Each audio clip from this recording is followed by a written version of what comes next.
ये नूडल वही है जो मैं पिछले 14 सालों से खा रहा था। आपको पूरा यकीन है? मैं अपना नाम भूल सकता हूँ लेकिन स्वाद नहीं भूल सकता। तो फिर इनसे पता करते हैं कि 14 सालों से नूडल्स की डिलीवरी एक ही जगह पर कहां हो रही थी।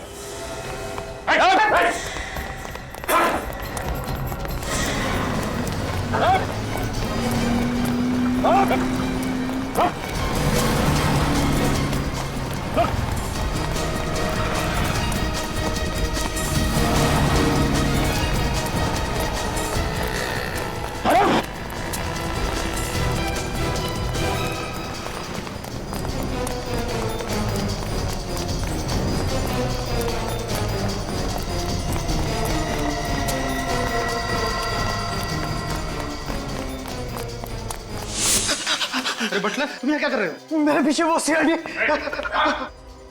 नहीं, नीचे।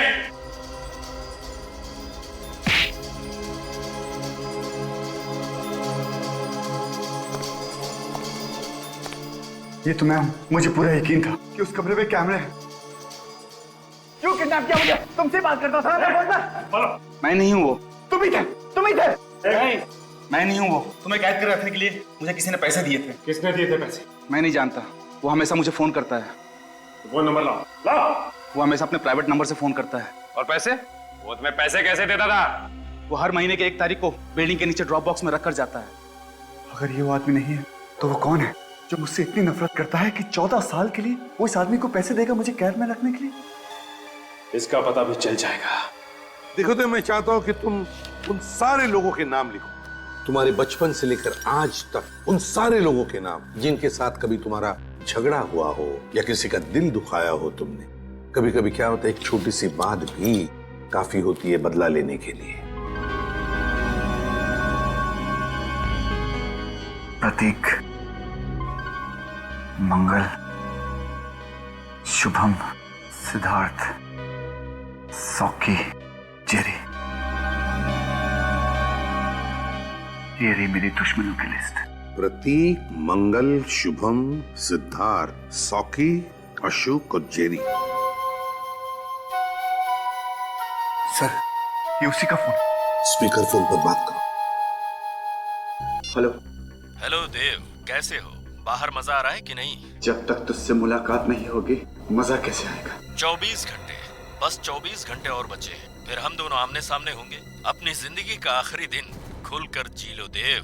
तुझे जितना जीना है जी ले। जिस बिल में छुपा है छुपा रहे। तुझे पताल से भी ढूंढ कर निकाल लूंगा। जब सीआईडी वाले पास खड़े हों तो चीटी के भी पर निकल आते हैं। अगर तुझे लगता है कि सीआईडी वाले तेरी जिंदगी बचा पाएंगे तो तू बहुत बड़ा बेवकूफ है। अपनी दुश्मनों की लिस्ट में मेरा नाम लिखना भूल गया देव। कौन हो तुम? सामने क्यों नहीं आते? मुझसे मिलते क्यों नहीं तुम? जल्दी मिलूंगा, तब तक अपनी मौत का इंतजार कर। Hello hello. इसे कैसे पता चला कि देव के आसपास क्या हो रहा है? कोई पीछा कर रहा है हमारा, हम पे नजर रख रहा है। लेकिन फ्रेडी, उसे तो ये भी मालूम है कि देव इस वक्त सीआईडी ब्यूरो में बैठा है और अपने दुश्मनों की लिस्ट बना रहा है। कहीं कोई सीक्रेट कैमरा तो नहीं लगवा दिया उसने यहाँ पे?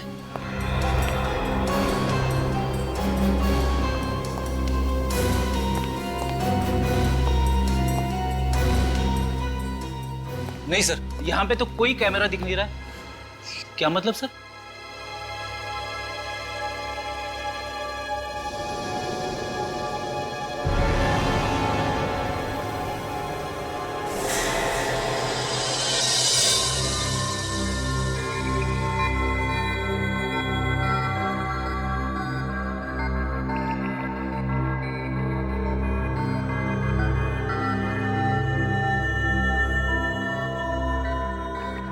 मगर सर,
बॉस, अब बात कर सकते हैं।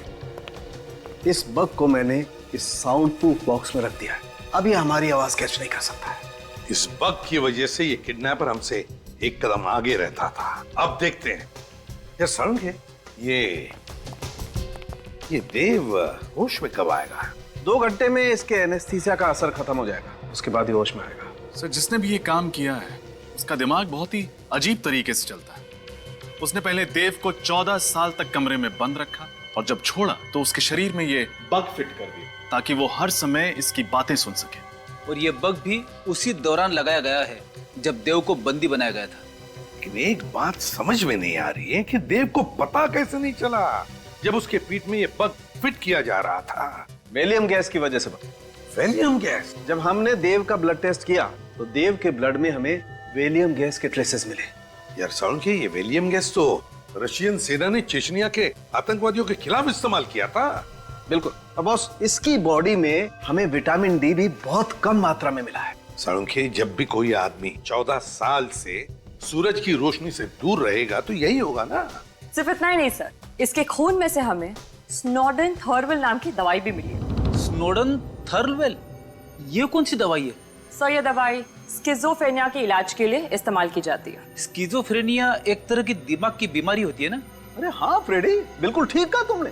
सर, लेकिन वो किडनैपर ये दवाई देव को क्यों दे रहा था? ताकि देव अपना मानसिक संतुलन बनाए रखे। बॉस, अगर किसी इंसान को 14 दिन भी छोटे से अंधेरे बंद कमरे में कैद करके रखा जाए तो अकेलेपन और अंधेरे की वजह से वो अपना मानसिक संतुलन खोने लगता है। खाली दिमाग शैतान का घर। और इस बेचारे देव को तो पूरे 14 साल तक इसी तरीके से अंधेरे बंद कमरे में कैद करके रखा गया था। रजत, ये किडनैपर जरूर चाहता होगा कि 14 साल के बाद में जब देव बाहर निकलेगा तो अपने पूरे होशो हवास में रहेगा। हाँ सर, लग तो ऐसा ही रहा है। अब जिसने भी ये काम किया है उस तक पहुंचना बहुत जरूरी है। वो तो हम पहुंच कर ही रहेंगे। पहले पता लगाओ कि ये बग, ये चिप किसने बेची थी और किसे बेची थी। क्या तारीख बताई थी आपने? 2 सितंबर 2010 और उस बग का बैच नंबर है X91PXB4। X91PXB4 2 सितंबर 2010। जी हाँ। हाँ, ये बग दी थी हमने, यही नंबर था। ये बग किसको दी थी आपने? इंस्पेक्टर ऋषभ। इंस्पेक्टर ऋषभ? इस इंस्पेक्टर ऋषभ को 2 साल पहले सस्पेंड कर दिया गया था। मगर क्यों? कमिश्नर साहब ने इसको रिश्वत लेते हुए पकड़ लिया था। इस ऋषभ का एड्रेस चाहिए हमें। एड्रेस तो आपको मिल जाएगा, लेकिन इस मुलाकात की खबर किसी को भी नहीं होनी चाहिए। आप चिंता मत कीजिए। सर, हमें तो शुरू से ही शक था कि इस जुर्म में किसी पुलिस वाले या फिर किसी फोरेंसिक डॉक्टर का हाथ है। हाँ, लेकिन रजत, ये ऋषभ ही वो कड़ी है जो हमें देव के किडनैपर्स तक ले जा सकती है। लेकिन एक पुलिस वाला होने के बावजूद भी ऐसा गंदा काम। सर, कहीं ऐसा तो नहीं कि इसे पहले ही पता चल गया कि हम लोग यहाँ आ गए? एक काम करो, दरवाजा तोड़ दो। सर,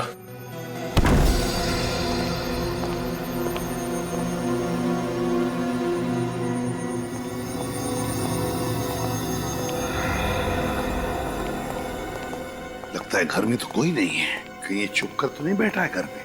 देखो जरा, फैल जाओ।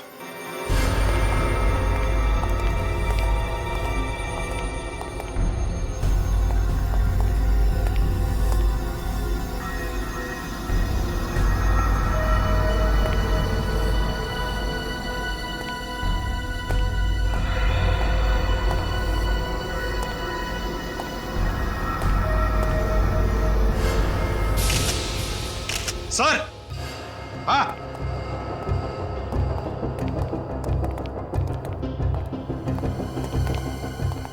माय गॉड,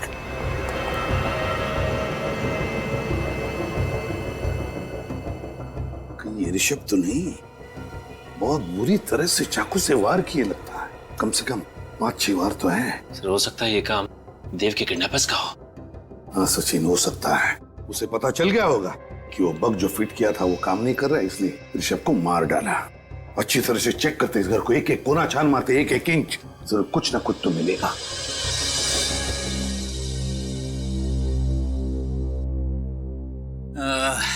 ये रही मेरी अगली चाल। ये गया आपका प्यादा। फंस गए ना जाल में। 1, 2, 2.5 आपकी रानी गई। मैं तो अपनी रानी पहले ही खो चुका हूँ। आई एम सॉरी यार, मैं समझ सकता हूँ कि तुम्हारे दिल पे क्या बीत रही होगी।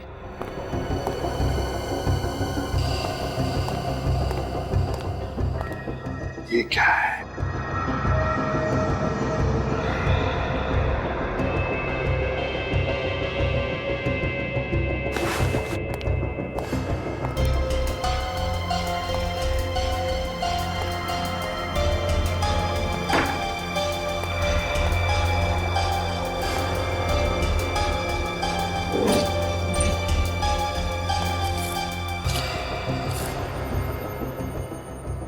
Greenhouse School, class of 1985, reunion. रजत, सचिन, ये देखो क्या मिला। Green horn school class of 1985, reunion. Green horn school, इसका मतलब ऋषभ भी ग्रीन हॉर्न स्कूल में पढ़ता था। सिर्फ ऋषभ ही नहीं, देव भी इसी स्कूल में पढ़ता था। कहीं ऐसा तो नहीं कि ये खूनी, ये देव का दुश्मन भी इसी स्कूल में पढ़ता था? हाँ सर, हो सकता है। लेकिन सर, इस देव ने कभी इस स्कूल में पढ़ने वाले किसी आदमी का जिक्र नहीं किया। वही तो, क्यों नहीं किया जिक्र? नहीं, कुछ तो गड़बड़ है। काम करो, इस देव से बात करो, फ्रेडी को फोन लगाओ और उससे पूछो कि याद करके बताए, अच्छी तरह से याद करके बताए कि क्या जब वो स्कूल में था तब उसकी किसी के साथ कोई दुश्मनी थी क्या? अब एक मिनट। Hello sir. हाँ फ्रेडी, देव तुम्हारे सामने। एक मिनट के लिए भी मैंने अपनी आंखों से ओझल नहीं होने दिया देव को। मैं जानता हूँ सर, 3 दिन हो चुके हैं, देव की जान को खतरा है। अच्छा, देव से बात करो। देव, लाइट कैसे चली गई? बिजली का बिल तो भरा था ना मैंने। फ्रेडी, क्या हुआ?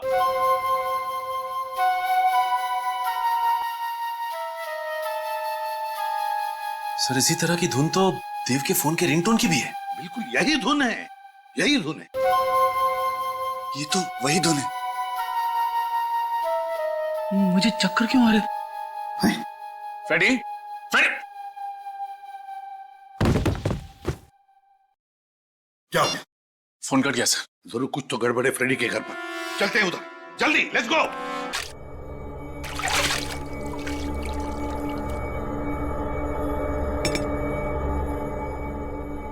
Good morning Dev uncle. कौन हो तुम? मैं आपको आजाद करने के लिए आई हूँ। जिस तरह से मेरे पापा ने आपको 14 साल की उम्र कैद से आजाद किया, वैसे ही मैं आपको इस दुनिया से आजाद करूंगी। कौन है तुम्हारे पापा? ये आप नहीं जान सकते। अपने सबसे बड़े दुश्मन का नाम जाने बगैर ही आप मर जाएंगे।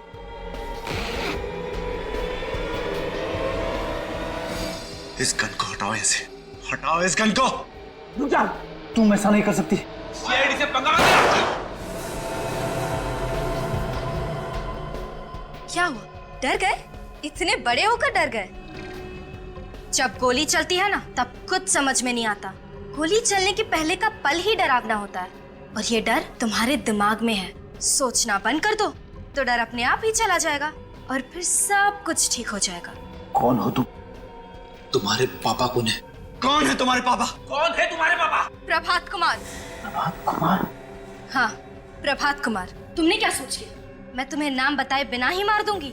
ये नाम जानना तुम्हारे लिए बहुत जरूरी है, क्योंकि यही वो नाम है जो मरने के पहले तुम्हारी कानों में गूंजेगा।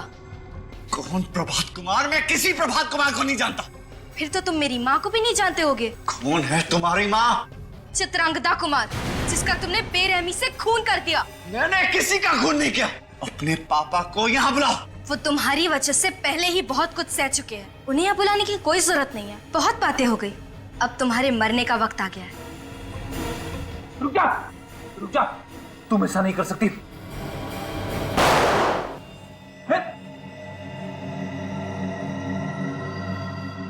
तुम इतने जल्दी नहीं मरोगे ना? ये लो। रुक जा।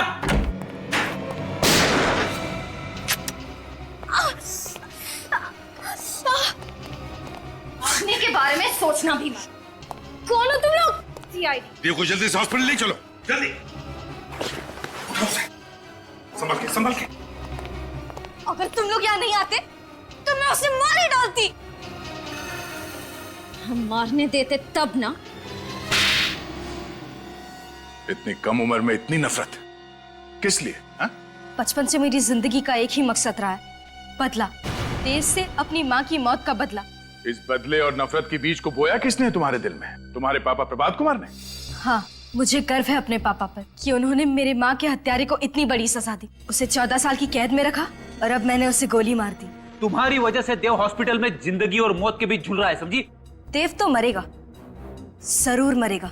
पकड़े जाने के बाद भी तुम्हारी अकड़ नहीं गई अभी तक। अब चाहे फांसी हो या जेल, मुझे कोई फर्क नहीं पड़ता। चुपचाप बता दो तुम्हारे पापा इस वक्त कहाँ हैं, समझे? नहीं, बिल्कुल नहीं बताऊंगी। अब जब बाप बेटी का मकसद पूरा हो ही गया है तो सजा क्यों नहीं काट लेते हैं? अब तक मकसद पूरा कहाँ हुआ है? जब देव मरेगा तब हमारा मकसद पूरा होगा। तुम ऐसे नहीं मानोगी, हमें ही कुछ करना पड़ेगा। फ्रेडी, इस प्रभात कुमार के सारे डिटेल्स निकालो। Sachin, Nikhil, green horns school जाओ, वहीं से कुछ पता चलेगा। Excuse me sir. जी कहिए।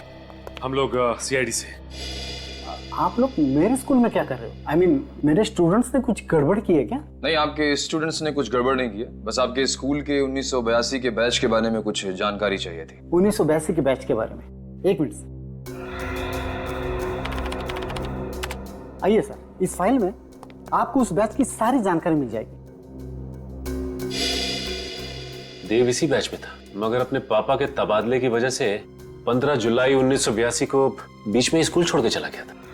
2 सितंबर 1982 में देव की क्लास में एक नीलम नाम की लड़की थी जिसने आत्महत्या की थी, लेकिन आत्महत्या की वजह नहीं लिखी यहाँ। प्रिंसिपल साहब, आप कुछ बता सकते हैं इसके बारे में? जी नहीं सर, मैं तो यहाँ पिछले 5 साल से ही प्रिंसिपल हूँ। 1982 में मिस्टर दीनानाथ यहाँ के प्रिंसिपल थे, जिनके कुछ साल पहले ही मौत हो गई। मौत हो गई है? जी हाँ सर। इसमें यह भी लिखा है कि नीलम का एक भाई भी था जो 8वीं क्लास में था इसी स्कूल में। क्या नाम है उसका? प्रभात कुमार। ये प्रभात कुमार तो नताशा के पापा का नाम है ना? हाँ सर। मतलब ये प्रभात पास आउट हुआ होगा 1985 में, पास आउट हुआ होगा। तो सर 1985 की फाइल देखना चाहिए। ये क्या? प्रभात और ऋषभ दोनों एक ही क्लास में पढ़ते थे, तो इसका मतलब ये दोनों एक दूसरे को अच्छी तरह से जानते होंगे और इसीलिए प्रभात ने ऋषभ से वो बग मंगाया होगा देव के शरीर में डालने को। और सर, जब उस बग के बारे में हमें पता चल गया तो प्रभात कुमार ने ऋषभ को ही रास्ते से हटा दिया। हो सकता है निखिल कि नीलम की मौत में देव का ही हाथ हो, इसीलिए तो प्रभात देव से बदला लेना चाहता था। और सर, अगर नीलम की मौत की वजह देव है तो देव ने हमसे इतनी बड़ी बात छुपाई क्यों? हो सकता है निखिल कि देव को पता ही ना हो, क्योंकि देव ने स्कूल छोड़ा था जुलाई महीने में और नीलम ने आत्महत्या की थी सितंबर के महीने में। अच्छा प्रिंसिपल साहब, इन सब की फोटोग्राफ मिल सकती है? जी सर।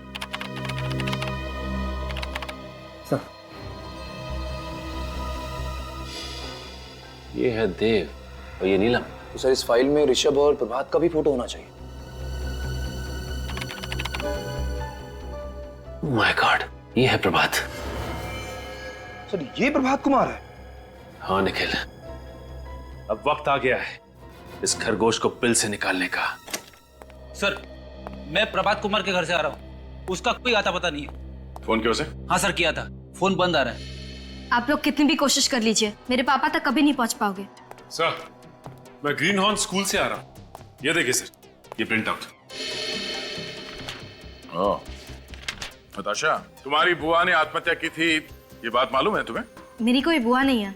है, नीलम कुमार नाम है उनका, मगर सितंबर 1982 में उसने आत्महत्या की थी। मगर पापा ने कभी बताया नहीं इस बारे में। ओहो, नहीं बताया? शायद भूल गए होंगे। मगर उन्होंने तुम्हें ये तो बताया होगा ना कि नीलम कुमार और देव एक ही स्कूल में पढ़ते थे। ये क्या कह रहे हैं आप? ये देखो, पढ़ो इसे।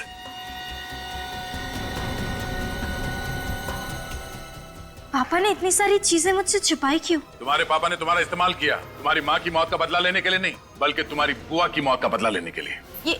ये सारे कागजात नकली है, आप लोग झूठ बोल रहे हैं ना? क्या नाम है तुम्हारी मम्मी का? चित्रंगदा कुमार ना? हाँ। कोई फोटो है उनकी तुम्हारे पास? नहीं, उन्होंने कभी मम्मी की फोटो नहीं दिखाई। चित्रंगदा कुमार नाम की कोई औरत होगी तो दिखाएंगे ना। ये आप क्या बकवास कर रहे हैं? कोई चित्रंगदा कुमार नहीं है, ये सिर्फ एक कहानी है, कहानी तुम्हारा इस्तेमाल करने की। ये झूठ है ना? तुम्हारे मम्मी पापा की शादी कब हुई थी? 25 फरवरी 1993। मैरिज रजिस्ट्रार के ऑफिस में गए थे हम, वहाँ पे भी कोई प्रभात कुमार और चित्रांगदा कुमार की शादी का रजिस्ट्रेशन नहीं किया गया है। ये नहीं हो सकता। अच्छा, ये बात है। आप लोगों को लगता है कि आप लोग मुझे इन सब बातों में फंसाकर उल्लू बनाओगे, तो मैं आपको अपने पापा का पता बता दूंगी, है ना? मैं आपको अपने पापा का पता नहीं बताऊंगी। तुम्हारे पापा हैं कौन, ये पता भी है तुम्हें? क्या मतलब? दया, हमारा शक सही था। ये पढ़ो। ये क्या है? DNA report. तुम्हारी डीएनए रिपोर्ट मिस्टर देव के डीएनए रिपोर्ट से मैच करती है। मिस्टर देव तुम्हारे पापा हैं, तुम्हारे असली पापा प्रभात कुमार नहीं। ये रिपोर्ट्स नकली है ना? ये सब झूठ है। आप लोग झूठ बोल रहे हैं ना? यही सच है। तुम्हारे गाल पे जब ये तिल देखा था हमने, हमें उस वक्त शक हुआ था कि शायद तुम मीरा हो, देव और प्रिया की बेटी। ये नहीं हो सकता। मीरा, तुम्हारी माँ का हत्यारा प्रभात कुमार है। उसी ने प्रिया को मारा और प्रिया के खून का इल्जाम देव के सर पे डाला और फिर एक बेटी के हाथों बाप को मरवा के बदला लेना चाहता था। ये नहीं हो सकता। इस प्रभात ने बड़ी लंबी प्लानिंग की थी। उसने सोचा कि एक बेटी से बाप का खून करवा दूंगा, इस तरह मीरा को फांसी हो जाएगी और देव का सारा खानदान खत्म। हे भगवान, ये मुझसे क्या हो गया? मैंने अपने हाथों से अपने पापा पर गोली चला दी। ये क्या कर दिया मैंने? मैं प्रभात कुमार को नहीं छोड़ूंगी, मार डालूंगी उसे। मीरा, प्रभात कुमार के पापों की सजा कानून देगा उसे। तुम हमें सिर्फ ये बताओ कि वो है कहाँ।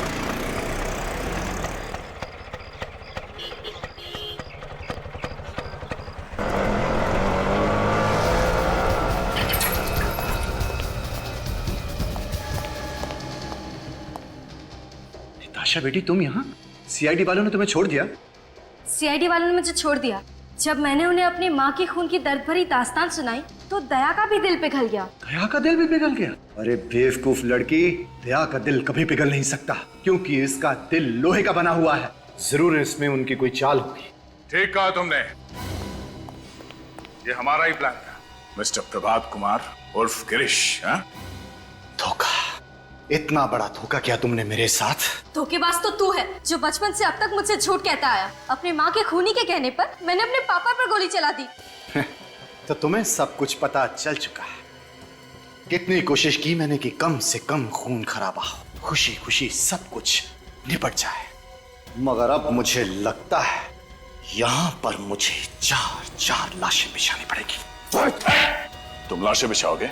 लाशें बिछाने लायक बचोगे तब ना। बोल, क्यों किया ये सब? क्योंकि मैं देव को बर्बाद कर देना चाहता था। क्या दुश्मनी थी तुम्हारी देव के साथ? देव मेरी बहन का खूनी है। लेकिन नीलम ने तो आत्महत्या की थी ना? देव की वजह से आत्महत्या की थी मेरी बहन नीलम ने, क्योंकि ग्रीन होम स्कूल में उसने सभी को ये कहकर उसे बदनाम कर दिया था कि वो उससे प्यार करती है, उससे शादी करना चाहती, जबकि ऐसा कुछ भी नहीं था। देव तो जुलाई 1982 में स्कूल छोड़कर जा चुका था। हाँ, मगर देव के स्कूल छोड़ देने के बाद भी ग्रीन हॉर्न्स के बाकी के स्टूडेंट्स के तानों ने नीलम का पीछा नहीं छोड़ा और मायूस होकर वो खुद मौके से लटक गई। गिरीश, तुम्हारी बहन के साथ जो कुछ भी हुआ बहुत गलत हुआ, मगर बदला लेने के लिए तुमने देव के साथ जो कुछ भी किया वो भी ठीक नहीं है। सालों से बदले की आग मेरे दिल में चल रही थी और मैंने उसे कभी बुझने भी नहीं दिया। बस सही मौके का इंतजार कर रहा था, क्योंकि देव मुझे पहचानता नहीं था, इसलिए गिरीश बनकर मैंने उससे दोस्ती की। ये सब करने का क्या फायदा हुआ? तुम्हारी मरी हुई बहन वापस तो नहीं मिली ना। तुम्हें मिलेगा सिर्फ फांसी का फंदा। डॉक्टर साहब, कैसी तबीयत है इनकी? गोली दिल के बिल्कुल पास लगी और खून भी काफी बह गया है, इसलिए इनका बचना मुश्किल है। नहीं डॉक्टर साहब, ऐसा मत कहिए। अगर मेरे पापा को कुछ हो गया तो मैं अपने आप को माफ नहीं कर पाऊंगी। हमें जो कुछ करना था हम कर चुके हैं, अब तो इनको केवल भगवान ही बचा सकते हैं। पापा उठिए ना, मैं आपकी बेटी मीरा। मैं आपको पहचान नहीं पाई, पर आपको तो मुझे पहचान लेना चाहिए था ना। पापा जवाब दीजिए, इतने सालों बाद आपकी बेटी वापस आई है, आप उठकर उसे गले नहीं लगाएंगे? ओ नो, इनकी हालत तो बिगड़ती जा रही है। पापा आप मुझे छोड़कर कहीं नहीं जा सकते, समझ गए आप? मम्मी भी मुझे छोड़ के चली गई थी। अगर आप चले गए तो मुझे कौन संभालेगा? पापा उठिए ना पापा। हे भगवान, आप प्लीज मेरे पापा को बचा लीजिए। मैं जेल चली जाऊंगी, अपने सारे बुरे कामों की सजा काटूंगी, पर आप मेरे पापा को बचा लीजिए प्लीज। भगवान उठिए ना पापा। इन्हें होश आ रहा है। पापा मुझे माफ कर दीजिए, मुझसे बहुत बड़ी गलती हो गई। मुझे अब पर गोली नहीं चलानी चाहिए थी।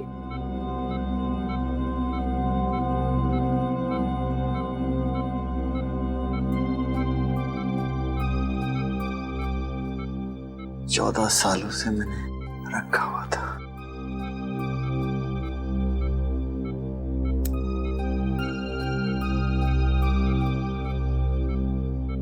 ये तो मेरे बचपन का फोटो है।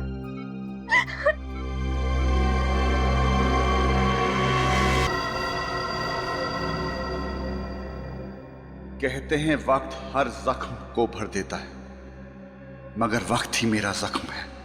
14 साल कम समय नहीं होता, खास करके तब जब रोजाना आपका खाना वेज हाक्का नूडल्स हो। मगर मैं खाऊंगा, जिंदा जो रहना है मुझे, ये जानने के लिए कि वो कौन दुश्मन है मेरा जो इतनी नफरत करता है मुझसे। कभी ना कभी तो जरूर आजाद करेगा वो मुझे इस पिंजरे से।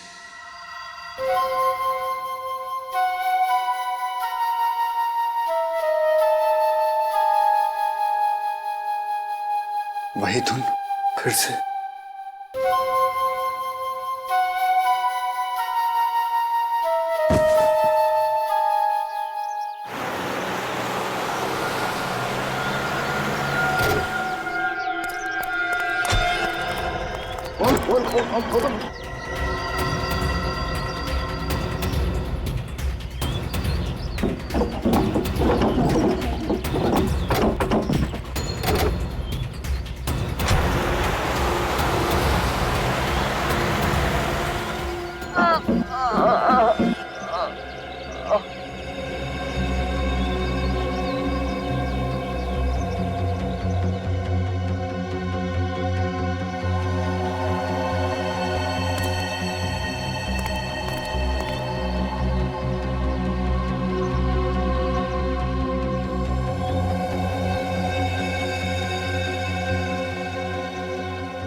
कहाँ फेंक दिया मुझे तुम लोगों ने?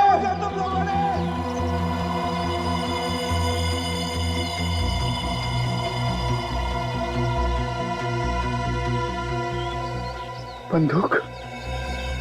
उसने मुझे बंदूक क्यों दी?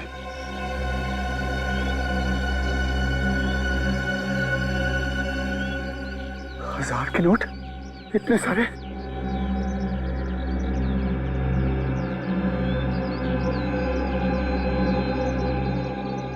ये कैसा मोबाइल फोन?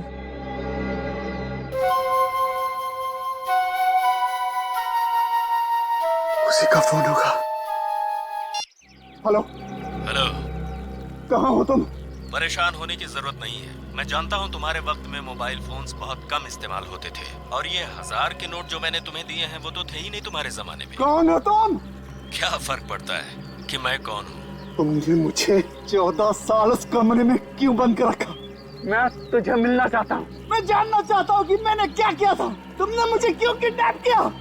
सब कुछ बहुत जल्द पता चल जाएगा। पैसे और गन तुम्हारी मदद करेंगे। मैं भी तुमसे मिलने के लिए बहुत बेताब हूँ। 3 दिन देता हूँ सिर्फ। 3 दिन में मुझ तक पहुँचो और मुझे खत्म कर दो। मार सको तो मार दो। मैं तुझे ढूंढ निकालूंगा। मैं तुझे नहीं छोड़ूंगा।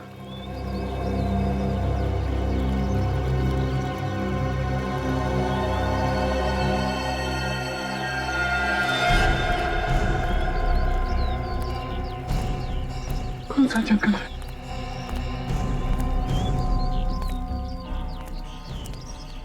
कौन सा जंगल है?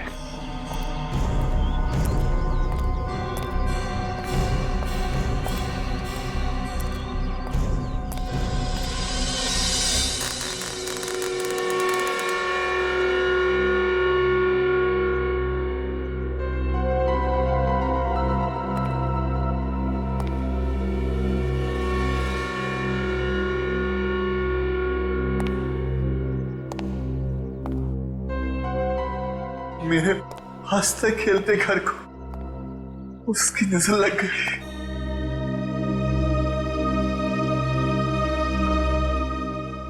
छोड़ूंगा नहीं मैं उसको।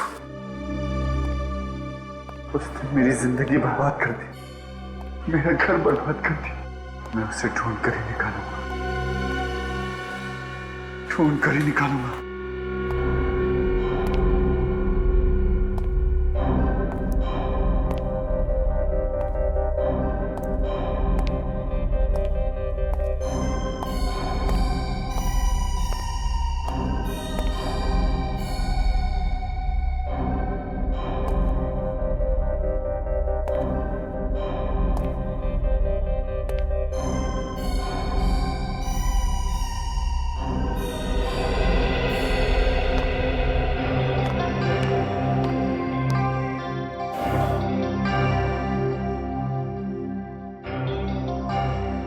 कितना खूबसूरत है, मीरा को बहुत पसंद आएगा।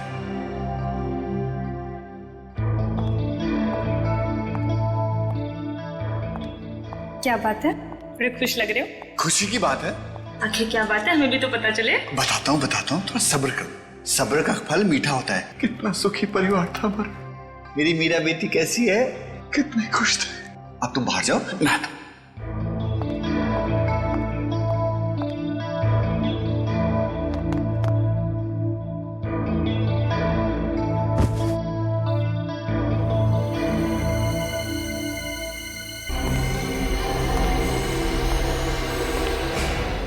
लॉकेट इसी में होगा।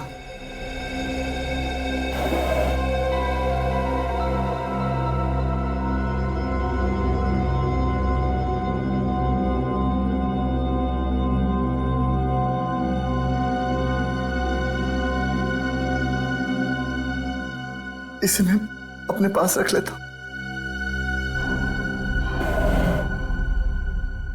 इसमें एक डायरी होगी, इसमें होगी ये रही।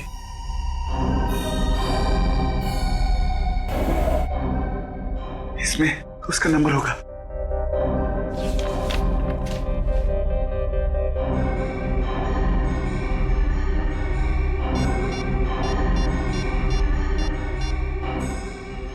हेलो गिरीश, मैं देव। कहाँ है तू? कैसा है? कहाँ था इतने साल? गिरीश, मैं ये सब फोन पर नहीं बता सकता। क्या हम मिल सकते हैं? बिल्कुल मिल सकते हैं। वहीं मिलेंगे अपने पुराने अड्डे पे। टटारा डिस्कोथेक 8 बजे। तुम महेश खूनी, मैं जानता था कि तुम एक ना एक दिन वापस जरूर आओगे। तुमने क्या सोचा था कि 14 साल के बाद भागकर वापस आने पर तुम्हें मिलने वाली सजा से तुम बच जाओगे? मैंने कोई गुनाह नहीं किया। तुमने अपनी बीवी प्रिया का खून किया है। मैं अभी सीआईडी को फोन लगाता हूँ। सीआईडी को फोन मत करना। महेश, अरे सीआईडी को फोन मत करना।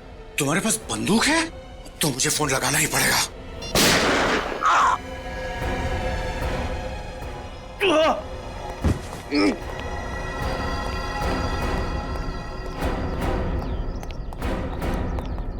तो आपने देखा था उस आदमी को जिसने आप पे गोली चलाई? जी हाँ, वो देव था। देव? कौन है ये देव? जी वो मेरा पड़ोसी था। आज से 14 साल पहले वो अपनी पत्नी प्रिया का खून करके भाग गया था। आज तक पकड़ा नहीं गया था। वो क्या वापस अपने घर आया था? जी हाँ, जब मैंने आप लोगों को फोन करके बताने की कोशिश की तो उसने मुझे भी गोली मार दी। अच्छा, उस वक्त देव अकेला था या उसके साथ में कोई और भी था? वो था तो अकेला ही। मुझे गोली मारने के पहले उसने किसी गिरीश नाम के आदमी से फोन पे बात किया था। क्या बात की उसने? आपने कुछ सुना? उससे कह रहा था कि वो उसे टटारा डिस्कोथेक में मिलेगा रात 8 बजे। टटारा डिस्कोथेक रात 8 बजे? 8 बजने में भी 4 घंटे बाकी हैं। तब तक इस देव की कुंडली निकालते हैं। मिल गया सर। ये देखिए देव के काले कारनामों का चिट्ठा। तो इस देव ने आज से 14 साल पहले 24 अप्रैल 1998 को अपनी बीवी प्रिया का खून किया था, पेट में चाकू घोंप के।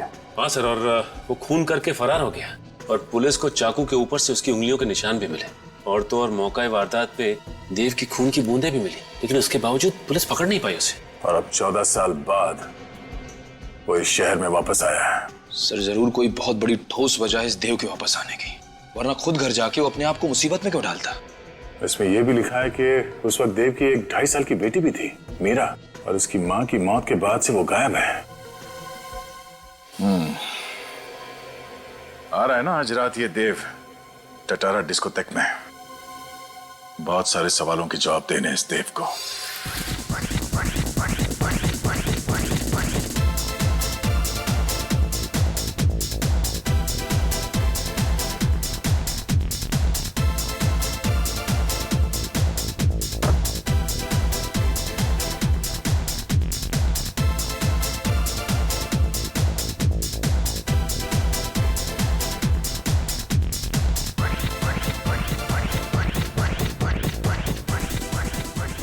हाय हैंडसम, क्या मैं आपके लिए एक ड्रिंक खरीद सकती हूँ? नो।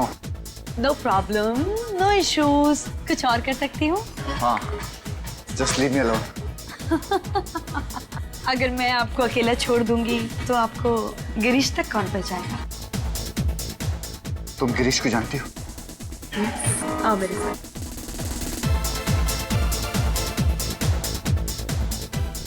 गिरीश, देखो तुमसे मिलने देव आया है। देव, हाय मैन। मेरे दोस्त कहाँ थे यार?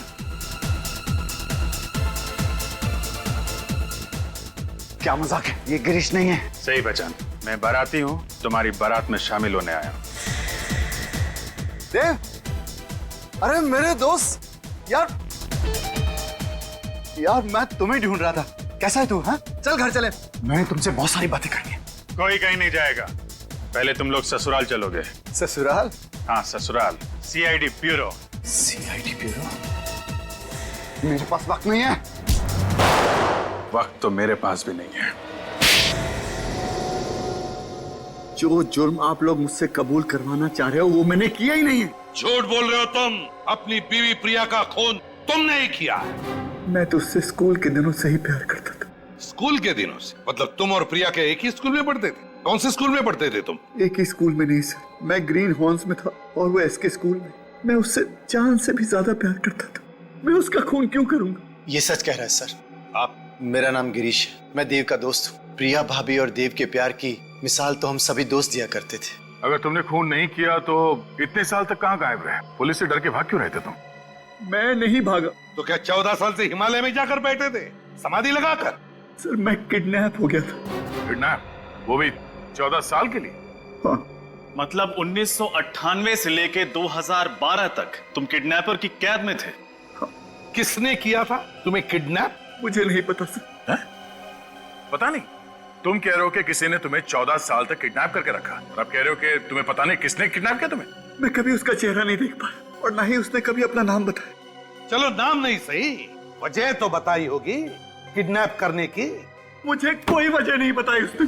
वजह भी नहीं बताई, और तुम चाहते हो कि हम तुम्हारी इस कहानी पर विश्वास करें कि तुम्हें 14 साल के लिए किसी ने किडनैप किया था, कैद में रखा था, मगर किसने किया ये तुम्हें पता नहीं, क्यों किया ये भी तुम्हें पता नहीं। तो फिर चलो ये बताओ, कहां पे रखा था तुम्हें किडनैप करके? बताओ। मुझे नहीं पता था, बस एक कमरा था जिसमें टीवी, फ्रिज, एसी, सारी सुविधाएं दी थी। मैं उसे नहीं जानता और ना मुझे पता था कि मैं उस कमरे में 14 साल रहने वाला। तुम्हारी इस कहानी पर हमें बिल्कुल विश्वास नहीं, फिर भी और एक मौका देता हूं तुम्हें। सच सच बताओ, बिल्कुल शुरू से, जिस दिन तुम किडनैप हुए थे उस दिन से।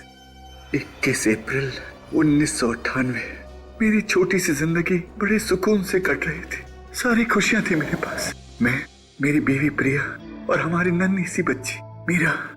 कितना खूबसूरत है, उसे बहुत पसंद आएगा।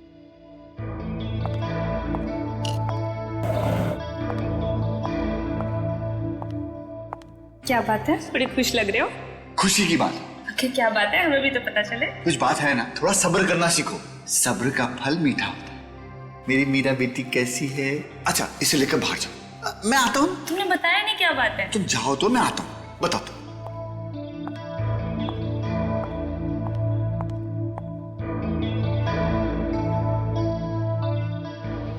ये क्या हो रहा है? और फिर मैं बेहोश हो गया।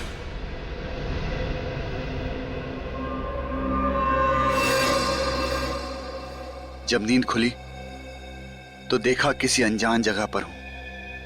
उस वक्त मैं ये नहीं जानता था कि मुझे वहां 14 साल बिताने होंगे, पर अगर ये बात मुझे पता भी होती तो क्या मेरा दर्द कुछ कम हो जाता?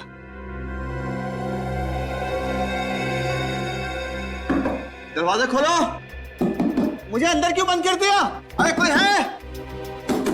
कोई सुन रहा है? मुझे अंदर क्यों बंद किया तुम लोगों ने?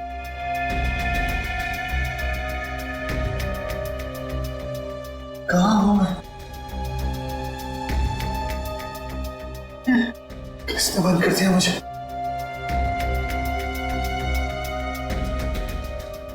खिड़की नहीं, टीवी है, सारी सहूलतें हैं। इसने मुझे सब कुछ दिया, लेकिन काल कोठरी में क्यों बंद कर दिया? ये लो खाना। आप लोग कौन है? मुझे क्यों बंद के रखा भाई साहब? आप लोगों को पैसा चाहिए ना, मैं दिलवाऊंगा। मुझे छोड़ दो। उसके पास पैसों की कमी नहीं है। किसके पास? क्या नाम है उसका? मुझे बताओ उसका नाम। वो तुम्हें जल्द ही पता चलेगा। छोड़ो। अरे छोड़ो, छोड़ो। और फिर एक दिन 4 लोग अंदर आए।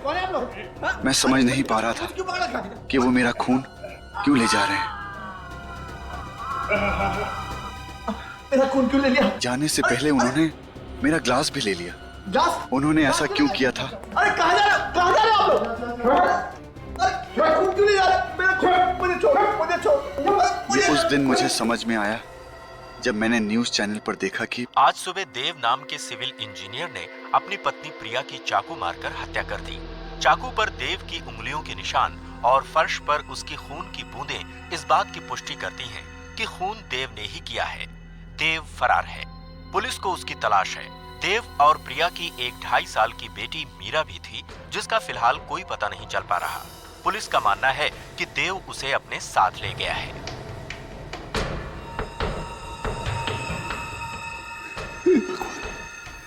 ये क्या हो गया? ये क्या हो गया?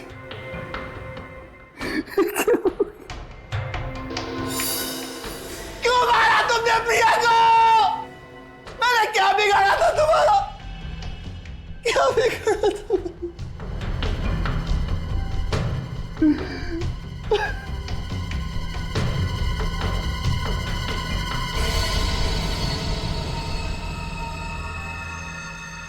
मैं कैसे मार सकता हूँ इसको? मैं तो यहाँ हूँ। मैं फरार कैसे हो सकता? मैं तो प्रिया को बहुत प्यार करता था।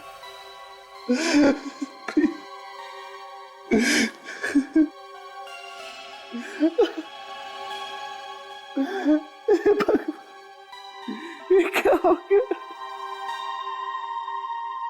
मीरा, मेरी बच्ची मीरा कहाँ हो गई? मीरा का क्या किया तुमने? मेरी बच्ची कहाँ है? मैंने क्या बिगाड़ा है तुम्हारा? मुझे माफ कर दो। मेरी बच्ची मुझे वापस दे दो। और इस तरह उस इंसान ने मेरी हंसती खेलती जिंदगी बर्बाद कर दी। अब मेरी जिंदगी का सिर्फ एक ही मकसद है, बदला। उससे मारकर मैं फांसी भी चढ़ जाऊं तो मुझे परवाह नहीं, मुझे परवाह नहीं। तुम्हारी बेटी मीरा, वो कहाँ है? पता नहीं कैसी होगी, मुझे ये भी नहीं पता। किस हाल में होगी, मुझे ये भी नहीं पता। हौसला रखो देव, तुम कानून को अपने हाथ में नहीं लोगे। सीआईडी वाले उस खूनी को सजा जरूर दिलाएंगे और तुम्हारी बेटी मीरा को भी ढूंढ निकालेंगे। मुझे लगता है कि जरूर ये काम किसी पुलिस ऑफिसर या फोरेंसिक के डॉक्टर का होगा, वरना देव की उंगलियों के निशान उठाकर हथियार पे डालना और फिर ब्लड सैंपल्स को ठीक जगह पे गिराना, ये किसी अनाड़ी आदमी का काम नहीं हो सकता सर। बिल्कुल सही कह रहे हो तुम। एक बात बताओ देव, ये गन और फोन ये तुम्हें किसने दिए? कहाँ से आए? उसी ने दिए थे, मेरी सूट की जेब में रख दिए थे। और उसका फोन भी आया था प्राइवेट नंबर से। प्राइवेट नंबर से फोन आया था? क्या कहा उसने? कि अगर 3 दिन में मैंने उसे नहीं ढूंढ निकाला तो वो मुझे मार देगा। मेरे दोस्त की जान बचा लीजिए सर, इतने सालों के बाद मिला है मुझे ये, मैं इसे फिर से खोना नहीं चाहता। आप चिंता मत करो, आपके दोस्त देव को कुछ नहीं होगा। सर ये आदमी काफी पहुंचा हुआ है, क्योंकि प्राइवेट नंबर्स तो ऐसे ही किसी को नहीं मिलते। देव, वो आवाज कुछ जानी पहचानी सी लगी तुम्हें जब तुमने फोन पे बात किया उससे? नहीं सर। चलो उस जगह के बारे में तो बताओ, याद करो, जरा दिमाग पर जोर डालो, बताओ। सर बस एक कमरा था, उस कमरे में कोई खिड़की नहीं थी, बाहर से किसी की कोई आवाज नहीं आती थी। मैं तो किसी इंसान की आवाज सुनने को तरस गया था सर। फिर भी कुछ तो सुना होगा, वहां बाहर से कोई आवाज आई होगी, कोई अजीब सी आवाज। बस हाँ हाँ सर, एक धुन जिसके सुनने के बाद मैं बेहोश हो जाता था। धुन सुनते थे और बेहोश हो जाते थे? जी सर। अच्छा, और कुछ? हाँ सर, हवाई जहाज उड़ने की आवाज दिन भर आया करती थी सर। हवाई जहाजों की आवाज है? इसका मतलब है दया, वहां पे एयरपोर्ट है करीब ही, जहां पर देव को कैद करके रखा था। कुछ और खास बात? देखो देव, छोटी सी छोटी बात भी हमारे लिए काम की हो सकती है, बताओ, सोचो। हाँ सर, वो लोग मुझे दिन रात एक ही किस्म का खाना देते थे सर। रोज एक ही किस्म का खाना? हाँ सर, 14 साल दिन रात मैंने एक ही चीज खाई है, नूडल्स, सिर्फ नूडल्स, सिर्फ नूडल्स। देव, ये बताओ, क्या कभी इस नूडल्स का स्वाद बदला है या एक ही स्वाद था, एक ही किस्म के, एक ही तरह के नूडल्स? नहीं सर, 14 सालों में उसका स्वाद कभी नहीं बदला। उसका स्वाद आज भी मुझे याद है। मेरी जबान पर खुदरा हुआ है सर उसका स्वाद। आई एम सॉरी देव, लेकिन तुम्हें एक बार और वो नूडल्स खाने पड़ेंगे हमारे लिए।